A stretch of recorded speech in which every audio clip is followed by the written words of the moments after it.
amené mon Inukshuk. Il était brisé, un bras était brisé et puis une jambe était partie. Et je l'ai recollé, et puis je l'ai amené. Et en fait, il n'est pas vraiment à moi, il appartient à mon fils. Mais ce qui est à mon fils est à moi. Amen. C'est lui qui sait qui est à mon père est à moi. Et nous avons commencé cette étude qui est intitulée Les pierres angulaires. Amen. Et nous avons parlé comment les Nord-Américains, les aborigènes, les Inuks, avaient une façon particulière de marquer le territoire. Parce que la région arctique de l'Amérique du Nord est complètement... c'est une plaine qui n'a pas vraiment de marque de référence. Mais non, pour s'y retrouver dans ces sites naturels, pendant de nombreuses années, les aborigènes utilisaient les Inukshuk, c'est-à-dire ils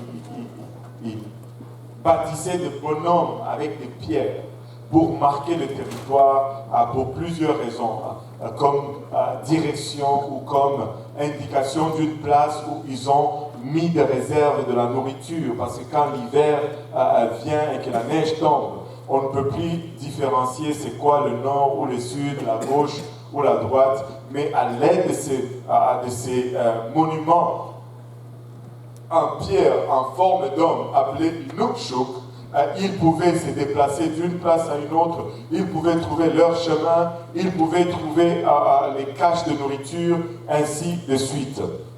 Mais un monument semblable a été érigé dans le livre de Josué lorsque les enfants d'Israël ont traversé la rivière du Jourdain pour entrer dans la terre promise, parce que Dieu voulait qu'ils se souviennent de leur héritage que leurs ancêtres leur avaient donné et qu'ils sachent que quelqu'un était passé par là avant eux. Et Josué 4, verset 21-22 nous dit, il dit aux enfants d'Israël, lorsque vos enfants demanderont un jour à leur père, que signifie ce pierre, vous en instruirez vos enfants et vous direz, Israël a passé ce Jourdain à sec.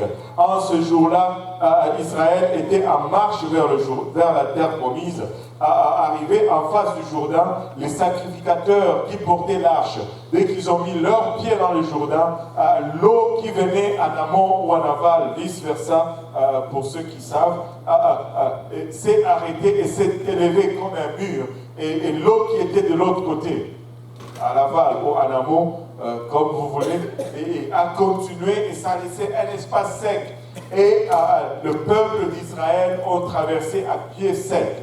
Et après avoir traversé, Josué a demandé à une personne par tribu, au chef des tribus, de retourner dans le lit du Jourdain, de prendre chacun une pierre et d'en faire un monument. Et pour que leur descendance se souvienne toujours de quelle façon puissante Dieu leur avait fait traverser la rivière. Amen. Et dans l'Église du Nouveau Testament, nous avons également reçu un grand héritage.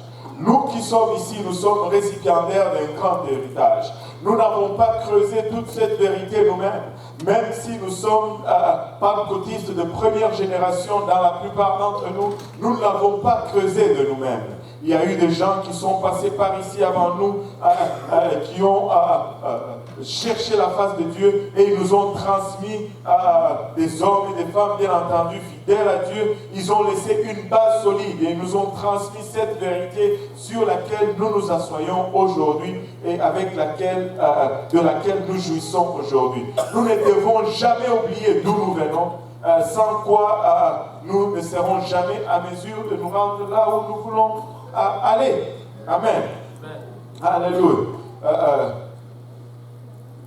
Les chrétiens du XXIe siècle ont besoin de savoir sans aucun doute que les choses auxquelles ils croient, le Jésus dans lequel nous croyons, ce salut dans lequel nous croyons, cette puissance dans laquelle nous croyons, ne sont pas seulement des idées fictives des hommes, mais ce sont plutôt des vérités absolues, fondamentales de la parole de Dieu. Ce que nous enseignons, ce que nous prêchons, ne sont pas des doctrines des hommes ou des UPC, mais c'est la parole de Dieu. Et c'est en ça que nous croyons. Regardez avec moi Éphésiens 2, verset 20. Nous avons vu ces versets tout au long de notre étude. Vous avez été édifiés sur les fondements des apôtres et des prophètes, Jésus-Christ lui-même étant la pierre angulaire. Mais la maison n'est pas seulement bâtie avec une seule pierre angulaire. Il y a beaucoup d'autres pierres pour bâtir une maison et nous avons commencé à examiner ces pierres. Nous avons vu 3 pierres jusqu'à présent. Nous avons vu la parole de Dieu qui était l'une des premières pierres que nous avons regardées, l'unicité de Dieu qui était la deuxième pierre que nous avons regardée, et nous avons, il y a 2 semaines, nous avons regardé le salut comme notre 3e pierre. Aujourd'hui, nous allons regarder notre 4e pierre fondamentale qui est la sanctification, la sainteté. Amen. Que tout le monde dise la sanctification. Alléluia. Aujourd'hui, 12-14, plutôt Hébreux 12-14. Nous allons parler de la sanctification. Alléluia. Hébreux 12-14 nous dit: recherchez la paix avec tous et la sanctification, sans laquelle personne ne verra le Seigneur. Amen. Amen. Est-ce qu'on peut le lire tous ensemble à haute voix? Recherchez la paix avec tous et la sanctification, sans laquelle personne ne verra le Seigneur. On n'a pas besoin de dictionnaire pour expliquer ce verset. Et ces versets, laissez-moi vous dire, on a tendance à beaucoup les négliger. Ce verset a la même autorité, la même puissance que Acte 2, 38. Amen. Si tu crois dans Acte 2, 38, tu dois croire dans Hébreux 12, 14. Autant que je crois que quand je me répands, le Seigneur m'accepte. Autant que je crois quand je me fais baptiser, le Seigneur enlève mes péchés. Autant que je crois que quand je reçois le Saint-Esprit, je parle en langue, comme l'Esprit me donne de m'exprimer. Autant je vais croire que rechercher la paix avec tous et la sanctification, sans laquelle personne ne verra le Seigneur, est vrai. Amen. Et ce verset n'a pas un degré de véracité inférieur à Acte 2, 38 ou à Marc 15, 16, plutôt 16, 15, 16. Ce verset a la même autorité, la même puissance que Matthieu 28, 19. Amen. Amen. Et la parole de Dieu, ce n'est pas un buffet dans lequel tu dis, bon, moi je ne prends pas les grenouilles, le cuisse de grenouille, moi je vais prendre plutôt le cuisse de poulet. Non, non, non. La parole de Dieu, c'est un buffet, mais tu es appelé à tout manger. Amen. Tu es appelé à tout manger. Tu ne peux pas être sélectif. Et tu ne peux pas dire ça, c'est bon pour moi. Non, tout est bon pour toi. Amen. Et le salut, c'est le mot le plus élastique de la Bible. J'étais sauvé, je suis en train d'être sauvé et je serai sauvé. Le salut s'étend à travers le temps. Alléluia. Ces versets nous enseignent que la sainteté est absolument essentielle pour le chrétien. Le ciel est un lieu saint. La Bible nous dit que le ciel est un lieu saint. Amen.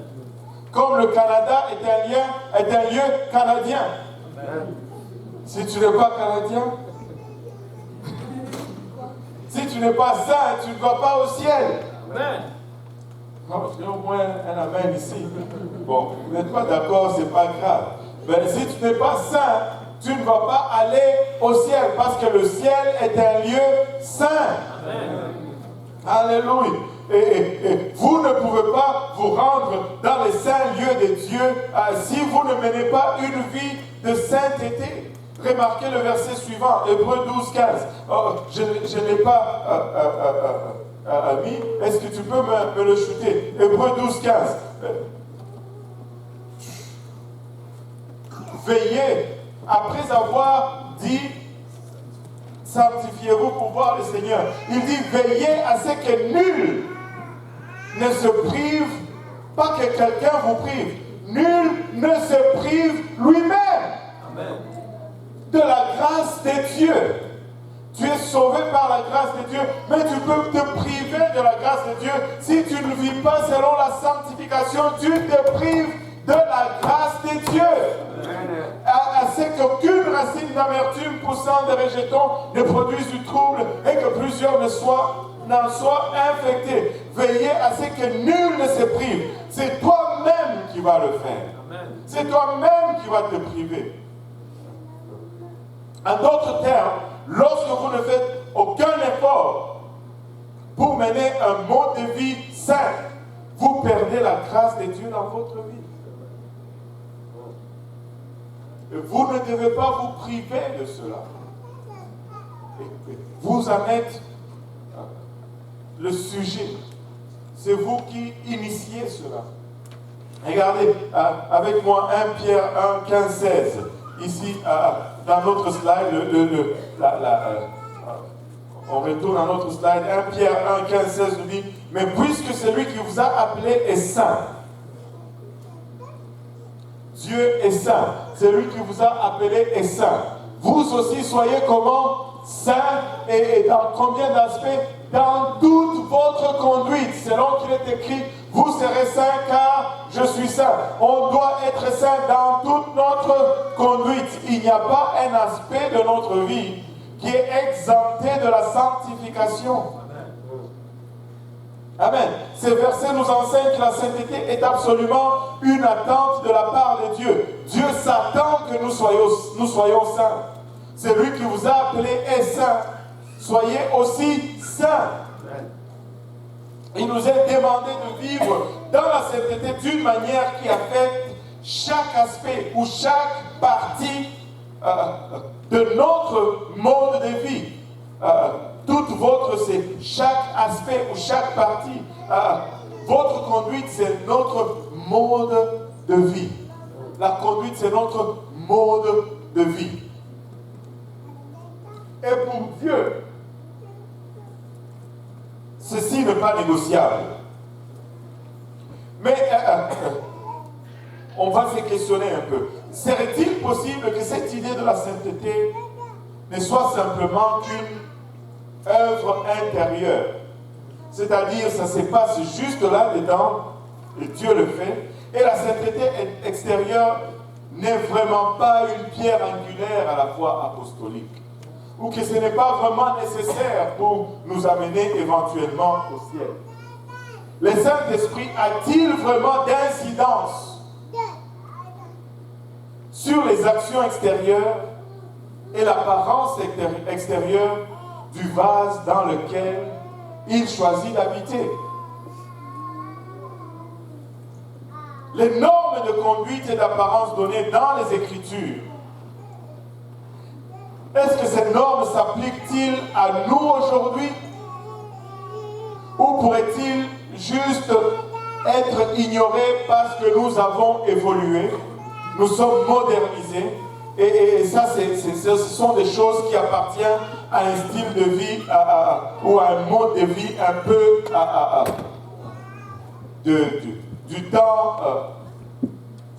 c'est comment on dit encore, du temps passé, de la préhistoire, du temps du Moyen-Âge, voilà, c'est le mot que je cherchais, du Moyen-Âge, où ces principes peuvent être appliqués à nous aujourd'hui. Pouvons-nous, Dieu est-il vraiment intéressé, et où Dieu veut-il vraiment que nous soyons différents? Là, c'est la question que nous allons essayer de répondre aujourd'hui. Regardons ce que dit Tite chapitre 2, verset 24, nous dit, qui s'est donné lui-même pour nous, c'est-à-dire le Seigneur Jésus-Christ, afin de nous racheter de combien d'iniquités? De toute iniquité.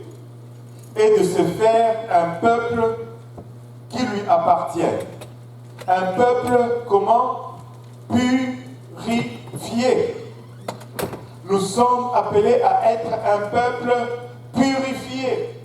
Si nous allons lui appartenir, nous allons être un peuple purifié par lui et zélé pour les bonnes œuvres. Nous n'allons pas juste le faire à tâtons, mais nous allons le faire avec zèle, avec enthousiasme. 1 Pierre 2,9 nous dit, vous au contraire, alléluia, ça veut dire nous. Il est en train de parler à l'église. Que chacun dise, ça veut dire moi. Vous au contraire, vous êtes une race élue, un sacerdoce royal, une nation comment? Sainte, une nation sainte. Nous sommes une nation sainte et la sainteté est pour nous aujourd'hui. Une nation sainte, un peuple acquis, afin que vous annonciez les vertus de celui qui vous a appelé des ténèbres à son admirable lumière. La sainteté est-elle vraiment fondamentale? Il n'y a pas de problème. Rappelez-vous ceci, l'histoire se répète toujours. C'est Santana qui avait dit, ceux qui ignorent l'histoire sont condamnés à la répéter. Regardez juste ceci avec moi. La Bible, dans le livre des Actes, nous parle d'un prosélyte d'Antioche appelé Nicolas. Nicolas était un de 7 premiers diacres qui a été nommé dans l'Église. Lorsqu'il y a eu des problèmes dans l'Église, le problème de partage de nourriture, vous savez, dans l'Église, il y a toujours des problèmes. Même depuis le livre des Actes. Alléluia. Oh, il y a des problèmes. Ben, voyons, c'est l'Église. C'est comme ça. Alléluia. Le prosélyte d'Antioche, tu peux me donner Acte 6, verset 5, s'il te plaît, je n'ai pas mis cela, pardon. Il a été choisi comme l'un des premiers diacres, alors qu'on a proposé aux disciples de nommer des gens qui vont s'occuper de cela. La Bible nous dit que cette proposition a plu à toute l'assemblée et ils élirent Étienne, homme plein de foi et d'Esprit Saint. Ça, c'était juste pour servir aux tables. Juste pour servir aux tables. Ça prenait un homme plein de foi et de Saint-Esprit pour servir la nourriture aux tables. Alléluia. Bon, on va y revenir dans une autre session. Philippe, Procor, Nicanor, Timon, Parménas et Nicolas, prosélyte d'Antioche. C'est là où on va apparaître cette personnalité de Nicolas. Mais cependant, le dévouement de Nicolas au message apostolique n'a pas duré longtemps. Selon les premiers écrits sur la décadence de l'Église, Nicolas a finalement rétrogradé et il a introduit une doctrine dans l'Église qu'on appelait maintenant la doctrine de Nicolaïte, qui vient de Nicolas, la doctrine de Nicolaïte. Sa doctrine est née comme un réflexe ou en réaction à la grâce, plutôt en réaction au légalisme que le judaïsant a imposé au peuple. Il disait, nous devons faire tout ce que la loi dit. Et Paul prêchait la grâce, mais Nicolas dit non. Moi, je vais vous montrer c'est quoi la grâce. Et il est allé à l'autre extrême. Vous savez, la réponse à une position extrême n'est pas une autre position extrême. La réaction à une position extrême, ce n'est pas une autre position extrême. La réaction à une position extrême, c'est rester juste là, au milieu, dans la parole de Dieu, et y se tenir fermement à cette parole. C'est ça la vraie réaction à une position externe. Ne balance pas à gauche parce que les autres sont balancés à droite à l'extrême. Ou ne balance pas à droite à l'extrême parce que les autres sont balancés à gauche à l'extrême. Tu ne vas pas produire le résultat escompté. La bonne position, c'est vraiment droit sur la parole de Dieu. Alléluia. Ni à gauche, ni à droite, mais absolument et uniquement sur la parole de Dieu. Mais Nicolas est venu avec son enseignement comme un réflexe au judaïsant. Et son enseignement ou sa doctrine a abusé de la doctrine de Paul qui enseignait la grâce. Et elle a introduit une fausse liberté dans l'Église. Et Nicolas et ses disciples ont commis une erreur dans la lutte contre un enseignement extrême en la remplaçant par un autre enseignement extrême. Et dans le livre d'Apocalypse, l'apôtre Jean, vous savez, cela était tellement influençable. Vous pensez que cette histoire de la sanctification est juste quelque chose de superficiel. Cela a été tellement influençable que Jean en parle dans le livre d'Apocalypse et dit que c'est devenu une doctrine. Apocalypse 2, verset 14.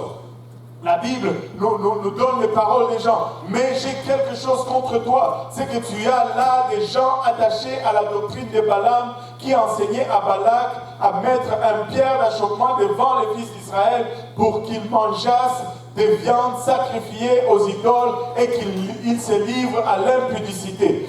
Montre maintenant le verset 17. Alléluia. Ou plutôt 15. De même, toi aussi, tu as des gens attachés pareillement à la doctrine des Nicolaïtes. Ça a été tellement important. Ce n'est pas seulement juste une simple tendance. Ce n'est pas seulement juste une simple doctrine de quelqu'un. Mais c'est un esprit qui traverse les airs et qui traverse les âges et qui essaye d'infiltrer l'Église à chaque moment. Et qu'est-ce qu'elle dit, cette doctrine? Cette doctrine, elle dit ceci. Tu peux vivre pour Dieu en ayant un pied dans le monde, littéralement. Tu peux compromettre sur ta consécration en Dieu et jouir toujours de la grâce de Dieu. Balaam, je ne sais pas si vous vous rappelez de l'histoire, Balaam a été appelé par Balak, le roi, pour maudire Israël. Quand il est arrivé, il n'a pas été en mesure de maudire Israël. Et quand il n'était pas en mesure de maudire Israël, il a enseigné à Balak, comment vaincre Israël. Et c'est ça la doctrine de Nicolaïte. Je ne sais pas si j'ai la bonne référence, donne-moi Nombre 31, verset 16. Nombre 31, verset 16. Alléluia. Nombre 31, 16 nous dit, voici, ce sont elles qui, sur la parole de Balaam, ont entraîné les enfants d'Israël à l'infidélité envers l'Éternel. Dans l'affaire de Péor, et alors éclata la plaie dans l'assemblée de l'Éternel. Balaam a dit, tu ne peux pas maudire Israël de l'extérieur.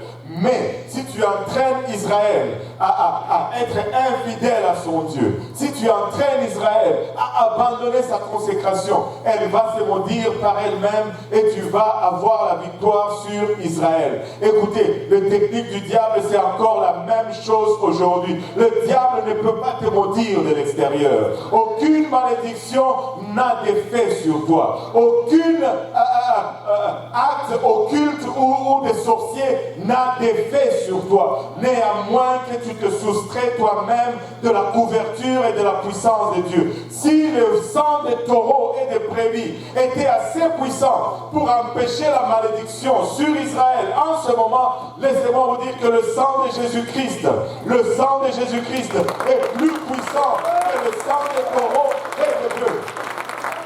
Mais le diable sait comment nous avoir. Cette histoire de sanctification, c'est là où nous trouvons notre puissance.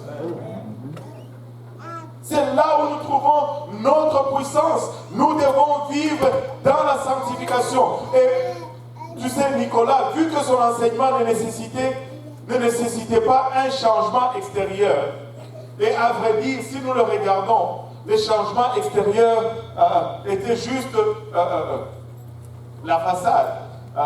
La vraie chose, c'est qu'il n'y avait pas vraiment de changement intérieur. Et pour être sauvé, lui et ses disciples ont attiré un grand nombre de convertis. Et eux qui étaient petits, parce qu'il n'y avait pas d'engagement, beaucoup les ont suivis. Et ils ont grandi rapidement. Et ça a été le défi pour ceux qui prêchaient la vérité. Ils voyaient tous ces gens qui allaient là-bas. Et ils galéraient pour garder les gens dans la parole de Dieu. Beaucoup d'hommes de Dieu ont commencé à compromettre la prédication de la sanctification pour attirer la foule. Et aujourd'hui, la même chose se fait dans notre temps. Écoutez, nous allons prêcher la sanctification dans cette église. Nous allons demeurer sur la parole de Dieu. Que tu le veuilles ou pas, nous allons demeurer sur la parole de Dieu. Que tu le désires ou pas, nous allons demeurer sur la parole de Dieu. Alléluia. Alléluia. Bon, ça recommence. Ne vous inquiétez pas. Bien.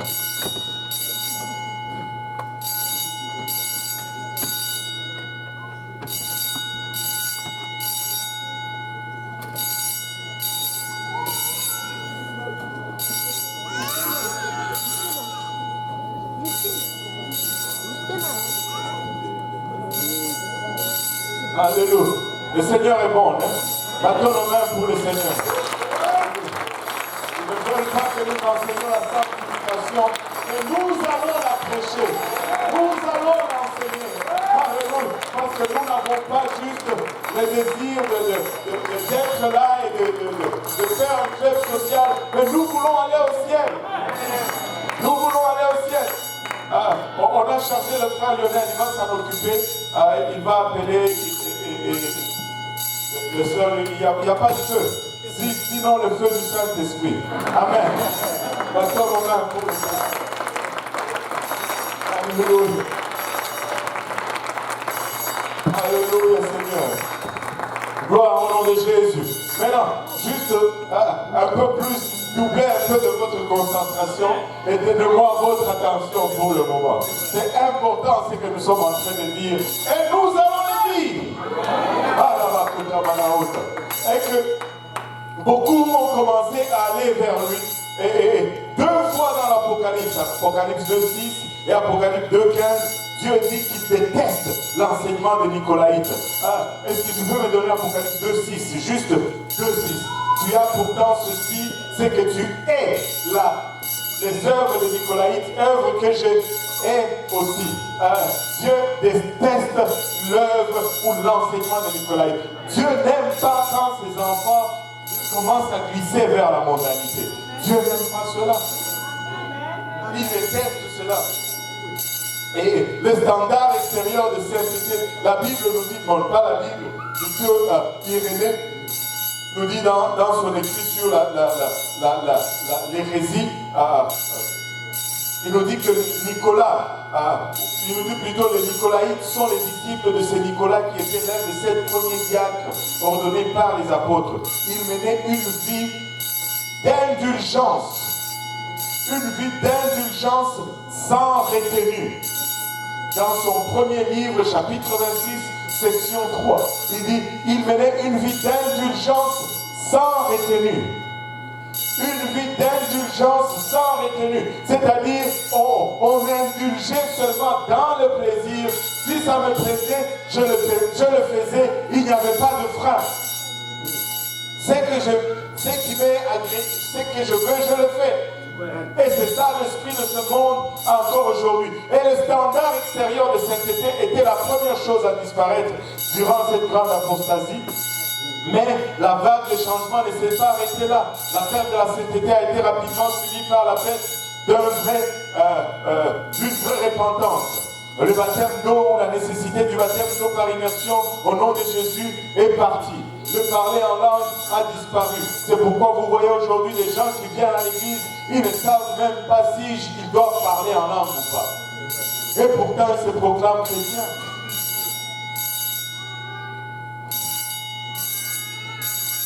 Et les dons de l'esprit sont partis et la doctrine de l'unicité de Dieu a été engloutie aussi dans cette vague. Comme les premiers apôtres mouraient et que l'un après l'autre, les enseignants qui n'avaient pas de conviction suivaient cette tendance pour amasser la foule. Et on est tombé dans l'apostasie. On est tombé dans l'âge noir. Ce qui était devenu évident, c'est que combien on avait perdu lorsqu'on a abandonné les standards de sainteté. Les Nicolaïtes sont une nouvelle fois en hausse parmi les apostoliques. Il y a plusieurs qui se disent apostoliques, mais il n'y a rien d'apostolique, à part la déclaration. Apostolique, ce n'est pas juste avoir le nom sur l'entrée de l'église. L'apostolique, c'est un style de vie. Ils mettent en péril le principe non négociable des Écritures pour des convenances personnelles et l'acceptation sociale. Ils sont plus intéressés par le fait d'être acceptés que par le fait de plaire. Ils sont plus intéressés par leur propre plaisir que par le plaisir de Dieu. Écoutez, très souvent, ils vont poser cette question. Est-ce que c'est vraiment nécessaire pour être sauvé? Est-ce que j'ai vraiment besoin de le faire pour être sauvé? Oublions, parlons un peu sérieusement. Bon, je vais taquiner ce que je taquine d'habitude. Frère me dit, est-ce qu'il arrive de temps en temps que tu offres des fleurs à la sœur Solange? Souvent, il a dit souvent. Est-ce que la sœur Solange, est-ce que tu as besoin des fleurs pour survivre? Pas du tout. Est-ce que tu as besoin de fleurs pour faire ton travail? Pas du tout. Est-ce que c'est nécessaire absolument que tu aies ces fleurs? Est-ce que tu as besoin de ces fleurs pour rester marié à Mehdi? Non. Mais alors, pourquoi est-ce que quand ça vient le temps de Dieu, on ne peut pas appliquer le même raisonnement? Je n'ai peut-être pas besoin de cela pour être sauvé, mais je le fais tout simplement parce que j'aime Dieu. Mais pourquoi tu offres souvent des fleurs? Parce que j'aime Solange. Parce que tu aimes Solange. Et toi, est-ce que tu aimes Dieu? Et pourquoi est-ce que tu dois calculer juste? Oh, et si Mehdi devait dire, ok Solange, pour la nourriture de midi, on a besoin de 7,57 $. Voilà 7,57 $. Ok, tu as besoin d'au moins deux jupes, et comme ça, quand tu laves une, l'autre sèche. Et voilà 2 jupes. Tu as assez pour survivre. Tu peux survivre, non? Mais pourquoi nous voulons vivre comme ça avec Dieu? Pourquoi nous voulons vivre de cette façon avec Dieu? Quand vient le temps de Dieu, si Dieu demande juste une petite chose, est-ce que c'est nécessaire pour rester marié avec Dieu? Non, peut-être que ce n'est pas nécessaire, mais je l'aime et je veux lui donner plus que ce qui est nécessaire. Avant même qu'on vienne à la question de la nécessité, est-ce que tu aimes Dieu? Ton problème, c'est que tu n'aimes pas vraiment Dieu, tu t'aimes toi-même plus que tu aimes Dieu. Mais tu veux juste te servir de Dieu. Mais si tu veux être agréable à Dieu, tu vas faire ce que Dieu demande. Tu ne dois pas négocier avec lui, tu ne dois pas argumenter avec lui, tu vas juste le faire parce que tu veux lui faire plaisir. Oh, battons nos mains pour le Seigneur. Les Nicolaïtes se traitent encore aujourd'hui parmi nous. Et ils mettent en péril le principe non négociable des Écritures. Alléluia. Pour des convenances personnelles. Ils se débarrassent de la sainteté pour des futilités, car elle est trop encombrante peut-être. Et ils enterrent plutôt la vérité dans la tombe froide de la tolérance. On doit être toléré, on doit être accepté partout. Écoutez, Dieu m'a déjà accepté, je suis déjà accepté. Dieu m'a déjà toléré. Avec mes péchés, il m'a accepté. Oh Seigneur, aide-nous, Papa. Ils ont massacré les Écritures. Ils ont décrié les apôtres et mortifié leur Créateur avec leur style de vie légère et en vrac. Mais le Nicolaïte moderne ne nous trompe pas. Nous savons les dégâts qu'ils ont commis la dernière fois. Et leur nouvelle liberté n'est rien de moins que cette vieille esclavage sous une autre accoutrement. Observez-les.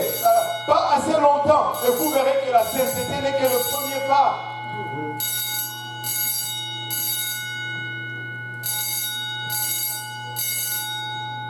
Après, ils vont changer autre chose. Car la pente vers l'écuménisme est raide et elle est glissante. Et l'histoire se répète encore. Mais la seule chose que nous apprenons de l'histoire est que nous apprenons que nous n'apprenons jamais de l'histoire. Un mode de vie de sainteté est une pierre de fondation de l'Église apostolique. C'est une pierre de fondation de l'Église apostolique. Jésus veut être plus que le sauveur qui pardonne tes péchés. Il veut être le Seigneur qui affecte ton personnage. Écoute, quand tu lis la Bible, dans la première fois qu'on l'appelle Seigneur et Sauveur, on n'a pas dit Jésus-Christ mon Sauveur et mon Seigneur. On a dit Jésus-Christ mon Seigneur et mon Sauveur. Et quand tu dis Seigneur, tu le fais boss de ta vie. Tu le fais boss de ta vie. Il devient le chef de ta vie. C'est lui qui dicte maintenant où tu vas, quoi tu fais, quoi tu manges, quoi tu portes, quoi tu dis, quoi tu penses, comment tu te reposes et comment tu t'amuses. Qu'est-ce que tu regardes? C'est lui qui détermine parce qu'il est le boss.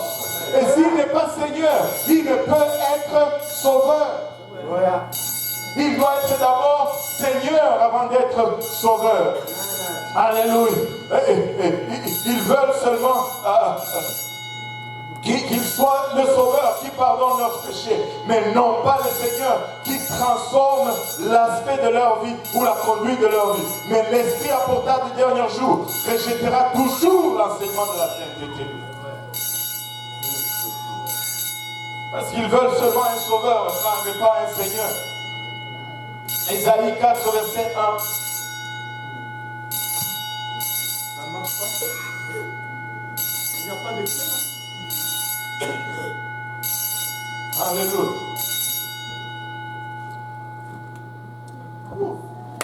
Alléluia. Au nom de Jésus. Ça a marché. Merci Seigneur. Maintenant, Ésaïe 4, verset 1. Et cette femme saisiront en ce jour-là un seul homme et diront, nous mangerons notre pain et nous nous vêtirons de nos habits. Écoute, c'est tellement clair dans la parole de Dieu. Faites-nous seulement porter ton nom, enlève notre propre. L'église des derniers jours est représentée par 7 chandeliers dans Apocalypse, chapitre 1 à 3. On ne va pas aller là-bas. Et les 7 candidats à l'épouse du prophète Ésaïe sont une image prophétique de l'église de la fin. Amen. Amen. Et les 7 femmes, ou les 7 églises, recherchent à se saisir d'un seul homme. Soit les 7 églises recherchent le Seigneur. Amen. Amen. Mais beaucoup de chrétiens aujourd'hui ont envie de manger leur propre pain.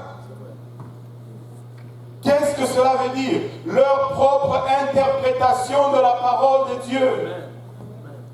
Mais ce pain est pollué, ce pain est corrompu, ce pain est inacceptable pour Dieu. Tu ne peux pas servir Dieu selon ta propre compréhension.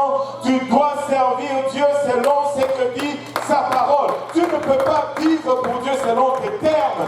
Tu vas vivre pour Dieu selon les termes de Dieu. Ce n'est pas que j'ai raison, tu as tort, ou que tu as raison, j'ai tort. C'est que nous avons tous deux tort et que seule la Bible a raison. A raison, c'est la Bible qui a raison. Ils rejettent le pain de Jésus-Christ. Ils veulent leur propre pain. 2 Timothée 4, 3 nous dit, car il viendra un temps où les hommes ne supporteront pas la saine doctrine. Et ce temps ne viendra pas, il est déjà avec nous. Et quand on prêche la saine doctrine, on se fait... Oh mon Dieu! On se fait appeler toutes sortes de noms. On se fait critiquer. On se fait rejeter. On se fait haïr. Mais écoutez, nous allons prêcher cette saine doctrine encore et encore et encore. Si tu viens ici, c'est cette parole que tu vas entendre. mais ayant la démangeaison d'entendre des choses agréables, ils se donneront une foule de docteurs selon leurs propres désirs. Et vous savez, il y a tellement de chaînes à la télé aujourd'hui que tu peux zapper. Tu peux passer toute une journée à zapper sans finir tout le nombre de chaînes. Et là, ils sont nourris de toutes sortes de doctrines, de toutes sortes d'enseignements qui ne font aucun sens. J'ai choisi qui je veux écouter. Alléluia. Moi, je prends ce que Dieu me donne. Alléluia. Je n'ai pas choisi mon pasteur, c'est Dieu qui me l'a donné.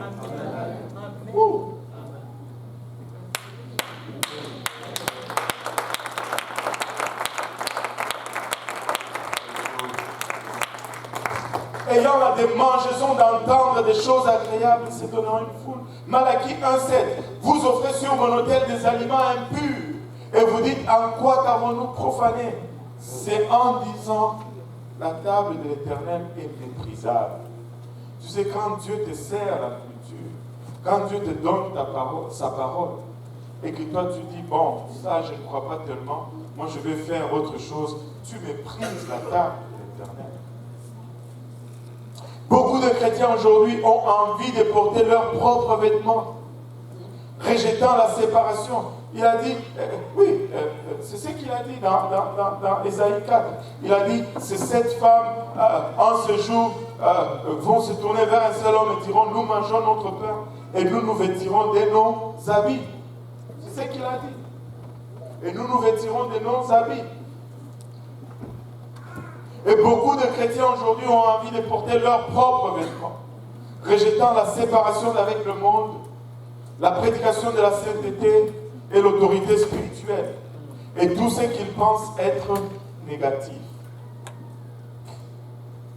Ces femmes ou ces églises veulent être l'épouse de Christ, mais seulement à leurs propres conditions. Ils n'ont aucune envie de se soumettre à l'autorité d'un mari.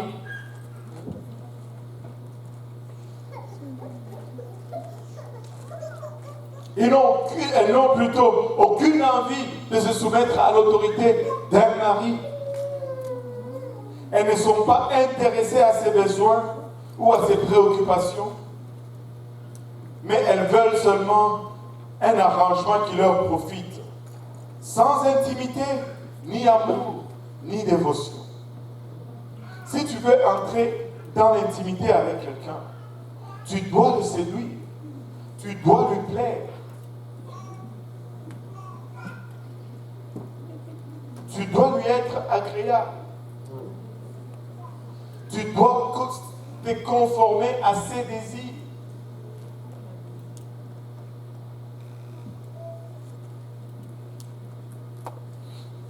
Tu ne peux pas être intime avec Dieu si tu es loin de ce qu'il demande.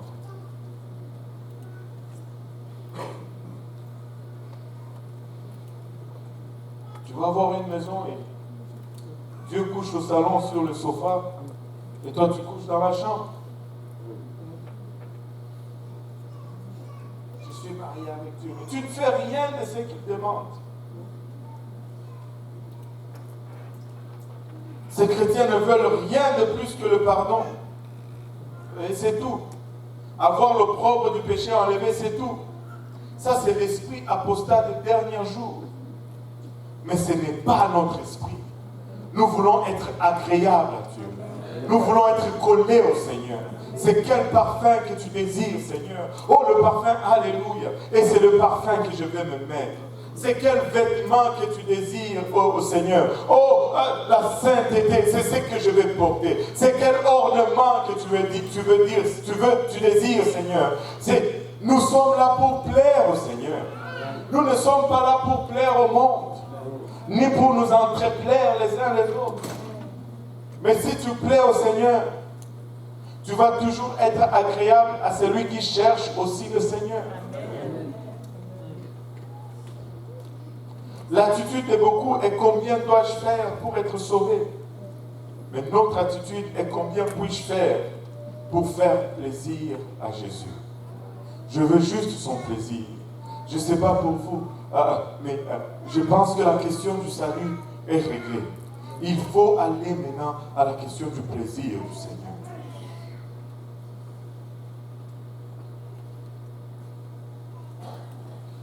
Je ne pense pas qu'on va passer à travers tout ça aujourd'hui. Dans le livre de Romains, Paul nous dit ceci. Je vous exhorte, Romains 12, il dit, je vous exhorte donc, frères, par les compassions de Dieu, par l'amour intense de Dieu, à offrir vos corps. Il n'a pas dit à offrir vos esprits. Parce que le cadre de l'esprit, c'est déjà réglé quand tu reçois le Saint-Esprit. Tu reçois un esprit qui est saint. Mais ton corps ne l'est pas encore. Et il dit à offrir vos corps. Lisez ici, c'est corps, C-O-R-P-S. Ce n'est pas C-O-E-U-R-S. Parce que les gens disent, oh, Dieu est intéressé dans mon cœur. Non, il veut ton corps. Amen. Il veut ton corps, à offrir vos corps comme un sacrifice vivant. Comment est ce sacrifice? Saint. Quand ce saint, c'est agréable à Dieu. C'est qui sera de votre part un culte exagéré. Un culte démesuré. Un culte qui ne fait pas de sens. Un culte pas nécessaire pour être sauvé. Non, un culte raisonnable. Ce n'est que raisonnable que d'offrir son corps comme un sacrifice vivant pour Dieu. S'il dit sacrifice, cela veut dire que je dois produire des efforts pour y arriver, que ça va me faire mal. Ma nature n'aime peut-être pas cela. C'est pourquoi Dieu nous donne une seconde nature. Alors si ta nature n'aime pas encore cela, probablement tu as encore la première nature. Amen. Et cherche la deuxième. Amen.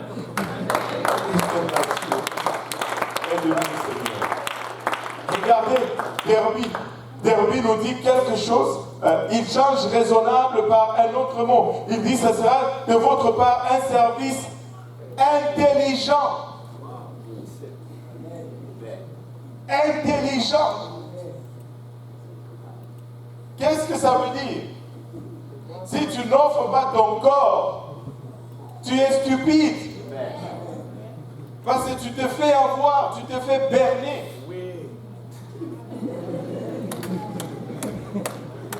Je ne sais pas c'est qui.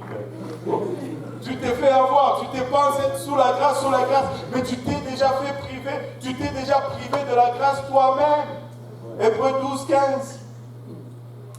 Ce n'est pas intelligent de ne pas faire cela. Et tu vas voir que si tu fais ça, tu vas même réussir à l'école. Ça dit intelligent.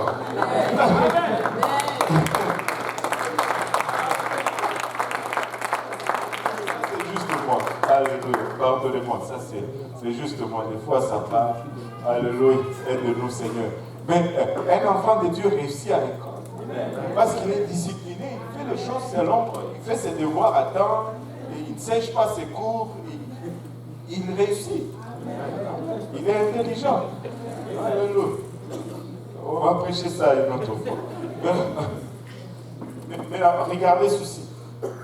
Et j'ai 12 pages, mais je ne suis qu'à la 6e page. On va revenir la semaine prochaine sur... J'espérais finir ça aujourd'hui. Mais ce n'est pas grave. On va y revenir la semaine prochaine. Frère Roger, prends les présences. Tous ceux qui sont ici, si je ne vous vois pas dimanche prochain, je vais dire, vous avez fui la sanctification. Prends le présent. Non, je blague. Mais soyez là. Ce que je veux dire, c'est que soyez là pour la semaine prochaine. On va conclure ceci.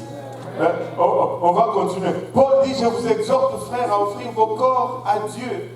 Et pas seulement votre être intérieur, mais votre corps. L'offrir à Dieu. a maintenant une vie de sainteté.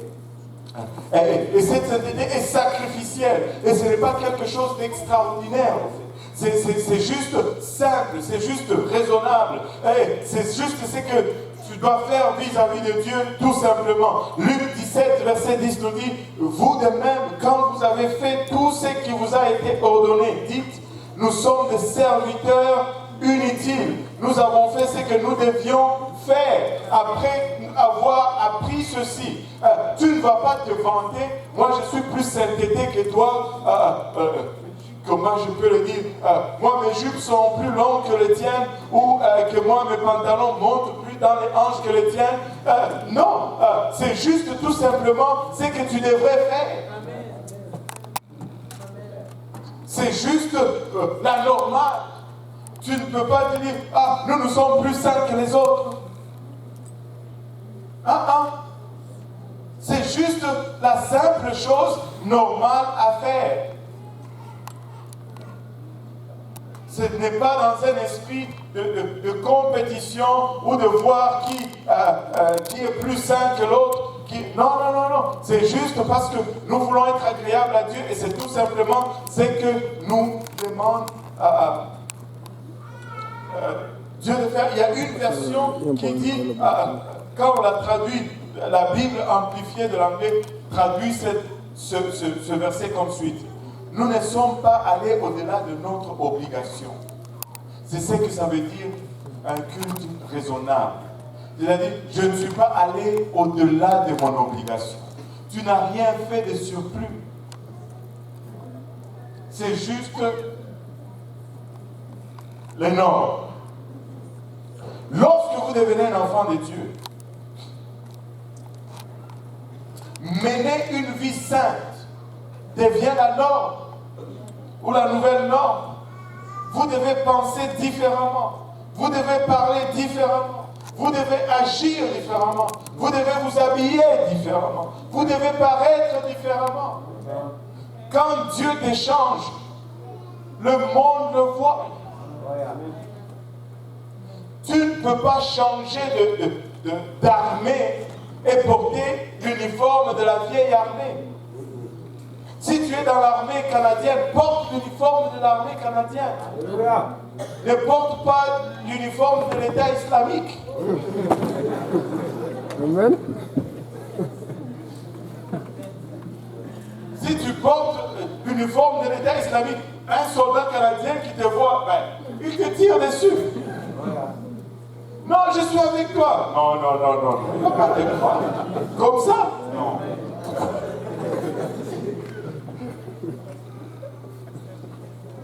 Tu changes d'armée, tu changes d'uniforme. Comme ça, on t'identifie comme le soldat de l'armée. Il n'y a même pas de théologie là-dedans.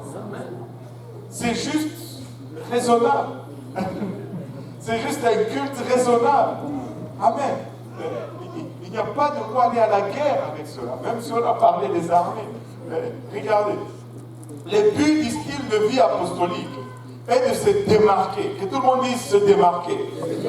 Et ce n'est pas seulement pour les super chrétiens. Ce n'est pas après 17 ans dans l'église que tu commences à vivre comme ça. Non, dès le premier jour, si tu peux, vas-y. Par la grâce de Dieu. Mais si ça prend du temps, mais marche dans la bonne direction. Tranquillement, tu changes une chose. Écoutez, on n'a pas de problème avec ça. Tu peux venir autant que tu veux. Mais marche dans la bonne direction. Ne reste pas au même 17 ans après que tu sois sauvé. Si tu es encore là au point du salut, il y a un problème. Si tu as un enfant de 17 ans, que tu dois changer les couches, que tu dois nourrir à la cuillère, tu vas être d'accord avec moi que tu as un problème. Amen. Il est temps de grandir. Alléluia. Ce n'est pas seulement pour les super chrétiens, c'est pour tous les chrétiens. Vous n'obtenez pas de points supplémentaires lorsque vous faites ces choses. Il n'y a pas de bonus. Le point, c'est la sainteté, au fait. C'est juste ce que nous devons faire.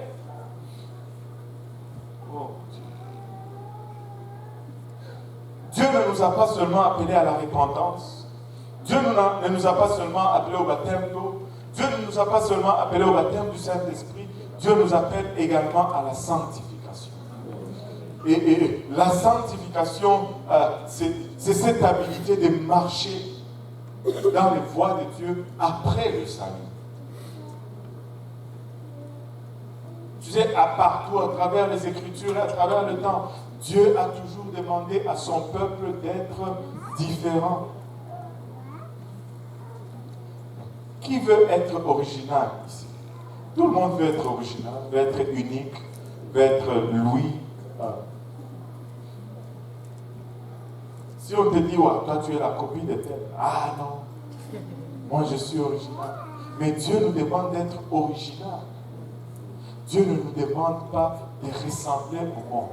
Le peuple de Dieu est toujours à part depuis le départ. Israël nous donne un bon exemple. La Bible nous dit qu'Israël ne cultivait pas comme tous les autres peuples. Israël ne bâtissait pas comme tous les autres peuples. Israël ne mangeait pas comme tous les autres peuples. Israël ne s'habillait pas comme tous les autres peuples. Quand tu voyais un Israélite, tu pouvais dire qu'il était Israélite. Même aujourd'hui, quand tu vas dans, comment ça s'appelle, Côte-des-Neiges là, Outremont, quand tu vois un juif qui passe, tu sais que c'est un juif. Et je ne sais pas, pour ceux qui habitent le coin, certains vont être peut-être d'accord avec moi. Quand tu vois les jeunes filles juives passer dans les rues de Côte-des-Neiges, tu aurais juré qu'ils viennent à l'église pentecôtiste unie de Saint-Laurent.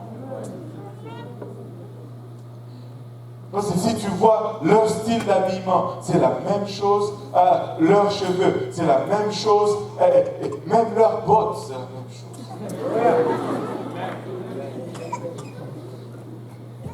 Vous pensez que j'exagère, mais je n'exagère même pas un petit peu. Je passe par là aussi des fois.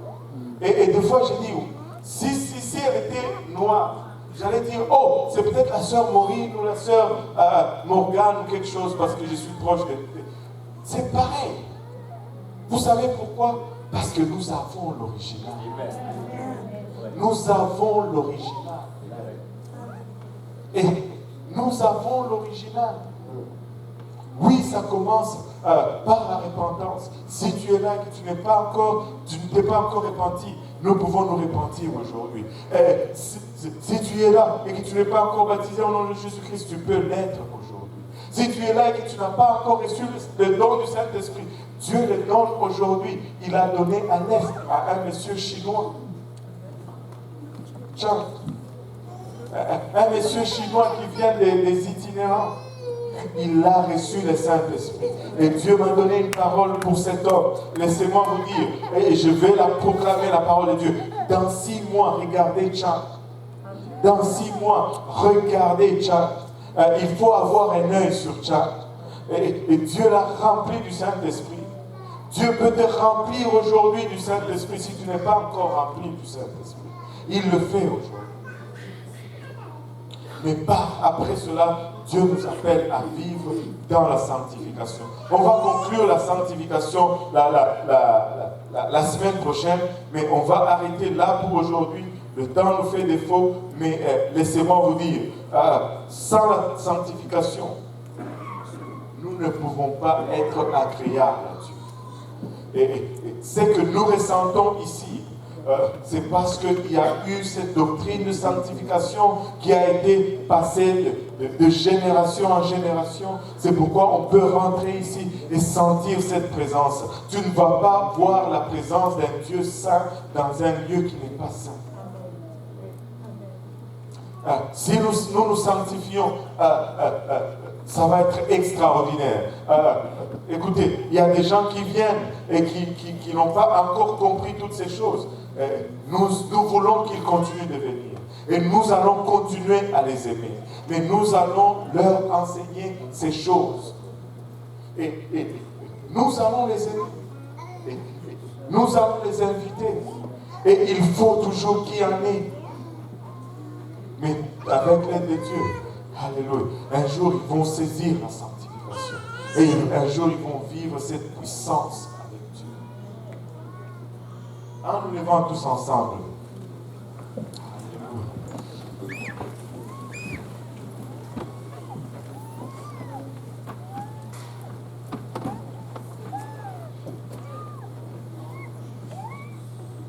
Si nous pouvons fermer nos yeux pour un moment et baisser nos têtes. Seigneur Jésus-Christ, nous te remercions encore une fois, Papa, pour ton amour, pour ta bonté, pour ta fidélité vis-à-vis de nous, Seigneur. Nous te prions maintenant, Papa, premièrement, que tu nous sentes, que tu connaisses nos cœurs, que tu vois nos intentions, Seigneur, que tu vois nos motivations, Seigneur Jésus-Christ. Nous ne voulons pas passer à côté, Seigneur. Notre prière, Seigneur Jésus-Christ, c'est que si nous te demandons d'abord pardon pour nos écarts, pour nos manquements, pour nos défaillances, pardonne nos péchés, Seigneur Jésus-Christ, aujourd'hui. Et par-dessus tout cela, nous prions, Seigneur, que ton esprit nous parle, que tu ouvres, Papa, notre compréhension, Seigneur, et que ces choses puissent être absorbées dans notre âme, dans notre esprit, Seigneur. Afin que nous puissions commencer à vivre pour toi joyeusement, Seigneur, dans la joie et non par contrainte ou par fausse motivation, Seigneur. Père, nous voulons adopter ces choses parce que nous savons que c'est là où se trouve ton plaisir, Seigneur. Aide-nous, Seigneur, à juste t'aimer, aimer te voir, Papa, sans réserve, sans vouloir, Papa, compromettre avec ce que le monde nous offre aujourd'hui, Papa. Et que selon ton désir, que cela nous soit fait, Papa. Au nom de Jésus. Au nom de Jésus. Alléluia.